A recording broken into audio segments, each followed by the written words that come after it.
এগুলো আগামী দিন আমাদের জন্য অত্যন্ত ভয়ঙ্কর দিন আসছে। আজকে আমরা পথে নামছি ফিলিস্তিন এবং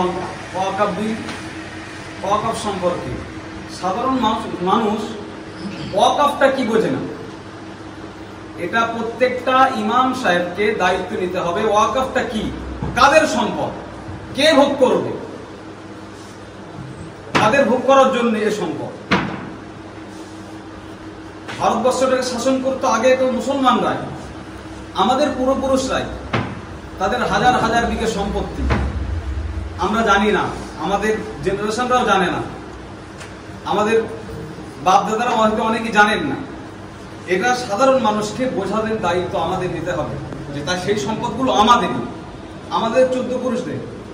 ভারতবর্ষটাকে আমরা ভালোবাসি, নতুবা ভালো না বাসলে আমরা আমাদের পূর্বপুরুষ, তারাও এই দেশের জন্য লড়াই করেছিলেন, তারাও জান দিয়েছিলেন, তারাও ফাঁসিতে গলা দিয়েছিলেন।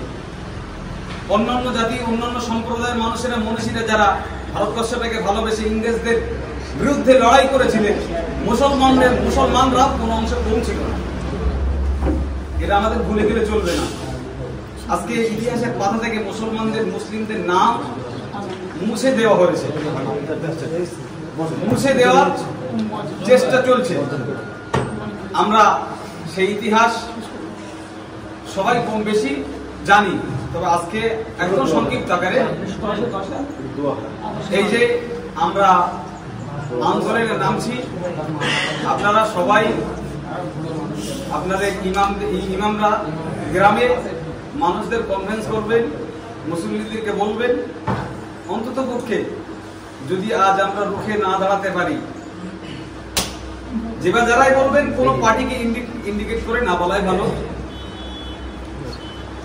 তবে মানুষের সামনে যখন আমরা বলবো, তখন যেবা যারাই আমাদের বিরুদ্ধে বিশুদ্ধার করেছে মুসলিমদের এই সম্পদকে বিলীন করে দিতে চাইছে, তাদের বিরুদ্ধেই আমাদের এই লড়াই সংগ্রাম থাকবে। তো আগামীকাল তার এই চূড়ান্ত প্রতিবাদ সভা আমাদের বাবুড়িয়াতে পদমিছিল। আমি অন্তত মনে করি যদি 2:30টায় আমরা ওখানে হাজির হই, যেতে যেতে আমাদের 3টে সাড়ে 3টে বেজে যাবে। তারপর নির্দিষ্ট আমাদের মূল অনুষ্ঠান প্রতিবাদ সভা। রাস্তা অবরোধ করবে এ কথা আমরা কেউ বলবো না, রাস্তা অবরোধ হয়ে যাবে মানুষের ঠেলায়। আমরা আমাদের জবাব দিয়ে বলবো না রাস্তা অবরোধ করবো, কেন ইমানদারদের কোনো মানুষকে কষ্ট দিয়ে হয় না, কিন্তু মানুষ বসতে বসতে আস্তে আস্তে আস্তে আস্তে অবরোধ হয়ে যাবে। তাই আমরা 2:30টা থেকেই আমরা হসপিটাল মোড়, যেটার সিদ্ধান্ত হবে হসপিটাল মোড় বা যদুরাটি, এখান থেকে পদমিছিল করতে করতে আমরা বাদুড়িয়াতে যাবো। বাদুড়িয়াতে 3:30 বা 3টের মধ্যে যদি পৌঁছে যায়, তারপরে আমাদের প্রতিবাদ সভা সংগঠিত হবে ইনশাআল্লাহ। আমরা হলো মুসলমান, আমরা খুব দুর্লভ, ঠিক 213 জন আমরা ওইদিকে লক্ষ্য কোটি কোটি। সেই বিষয় আল্লাহ নবী সাল্লাল্লাহু আলাইহি ওয়াসাল্লাম প্রবন্ধন করেছেন, নামাজের পাটিতে বসে প্রবন্ধন করছেন, কাদাকাটি করছেন, কাদাটা আল্লাহ তাআলা ফরিয়াদ করছেন, আল্লাহ আপনার সাহায্য ছাড়া আমরা জিততে পারবো না। সেই সময় আল্লাহ কি করলেন, জাবালুল মালাইকা বলে একটা পাহাড় আছে, মালাইকাতে ফেরেশতা পাহাড়ের সেই অবলম্বন করলো, সেই মালাইকা দিয়ে আল্লাহ সাহায্য করলো। তো এখন আমাদের সাহায্য করার জন্য আমরা যদি ভাবি সেই মালাইকা আসবে, সম্ভব না। আল্লাহ যদি দয়া করেন আসবে। আমাদের প্রয়োজন হলো আমাদের মহল্লা থেকে একটা মহল্লায় 400 থেকে 500 মুসলমান, যারা যুবক, বৃদ্ধ, আওয়াল, মহিলা সব জায়গায় আছে, একটা মহল্লাই হবে 500 করে।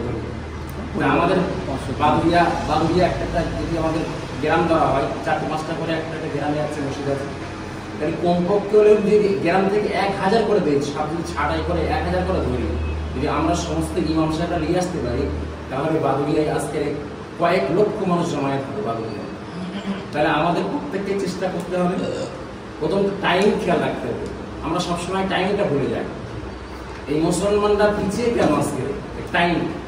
আমাকে বলা হলো, যখন নুরুল ভাইয়ের সাথে কথা হচ্ছিল, 2:30টায় টাইম, আমি ঠিক এখানে চলে আসছি 2:40 তখন পৌঁছে গেছি, 2:40। তারপর ইমাম সাহেবের দেখছি কেউ আসেনি। এই টাইম ম্যানেজমেন্ট, আপনি টাইম দেওয়া আছে 3টের সময় বাদুরিয়া, আপনি পুরস্কার নিয়ে আসছেন 3টের সময় যদুরাটি, তাহলে এখানে 1 ঘন্টার গ্যাপ। আপনি যখন যদুবাটি থেকে বাদুড়িয়ায় পৌঁছাবেন 1 ঘন্টা লেটে, তখন প্রোগ্রাম ওদিকে অলরেডি কমপ্লিট হয়ে যাবে, যে 4:30 এন্ড করার সময় আছে। এইগুলো টাইম ম্যানেজমেন্টটার দিকে খেয়াল রাখতে হবে। আমাদের প্রত্যেককে দায়িত্ব নিতে হবে, প্রত্যেক ইমাম সাহেবকে বার হতে হবে। হয় মনে করবেন যে আমি রোজায় আছি, একবার জোহরের রক্তে আছি না খালি আপনি মারা যাবেন না। মনে করবেন যে রোজায় আছি বলে বার হয়ে যাবেন, যা কিছু জুম্মার আগে খেয়ে নেবেন। খাওয়া হয়ে গেল, সকল মুসল্লিদেরকে বলে দেবেন যে জুম্মার নামাজ পড়বো, এখান থেকে মসজিদ থেকে সোজা বার হবো, আমরা যদুরাটি থেকে র্যালি করে বাদুড়িয়ায় পৌঁছাবো। বাদুড়িয়া যে জাস্ট টাইম দেওয়া আছে সেই টাইমে ওখানে প্রোগ্রাম হবে। কারণ গতকাল আমরা করেছিলাম খালিকুমার বাবা সেন থেকে সৈয়দনগর হয়ে বেড়াচ্ছে না, যেটা করেছিলাম ওখানে কিন্তু আমাদের টাইমটা কিছু লস হয়ে যেত।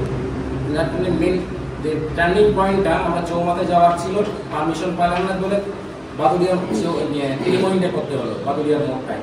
সেখানে শর্ট টাইম হয়ে গেছিল, যে বক্তারা এসছে বহু বক্তা, তাদের তো 2-1 মিনিট করে বললেও সময় দিতে হবে। এখানে যেরকম নাম দেখছিলাম বহু বক্তাদের আসার কথা আছে, বলার যে সময়টা রাখতে হবে, ওই জন্য আমাদের টাইম ম্যানেজমেন্টটা রাখতে হবে। প্রত্যেক মহল্লা থেকে কম করে হলেও যদি 4টে করে মসজিদ থাকে, তাহলে 250 করে ভাগ করে নিলে 1000 হয়ে যাচ্ছে। একটা গ্রাম থেকে যদি 1000 করে যায়, আমি নিম্ন সংখ্যা ধরে নিলাম বা ধরে 1 লক্ষ মানুষ জমায়েত হবে। এটা সম্ভব, আপনারা যদি চেষ্টা করেন, আপনারা যদি দায়িত্ব নেন, তাহলে এটা সম্ভব। আর আপনি যদি গা ছেড়ে দেন, আপনি যদি বললেন না আমি একটু অসুস্থ আছি, দুর্বল আছি, মনে যদি সবল না থাকে, তাহলে এটা সম্ভব হবে না। তাই বলবো আপনারা জুম্মার আগে যা কিছু কাজ আছে মিলিয়ে দেবেন, জুম্মার পরে নামাজ হয়ে যাবে, সঙ্গে সঙ্গে মুসল্লিদেরকে নিয়ে সঙ্গে বার হয়ে যাবে। আমিও আসবো আপনাদের এই আপনার পদসভায়, আমিও আসবো পানিগড়া দরবার থেকে, আমার ছোট ভাই রাজু সাহেব এসছে, আর আমরা সবাই ইনশাল্লাহ আপনাদের সাথে সাথ দেবো। নুরুল ভাই যেহেতু আমার মেজো ভাইজান ডিস্ট্রিক্ট ইমাম পাওয়ার ইউনিয়ন, হাসানুজ্জামান ভাইজান এখন বাইরে আছে, বিদেশে সফরে আছে, তার জন্য আসতে পারিনি, আমি এসেছি। সকলে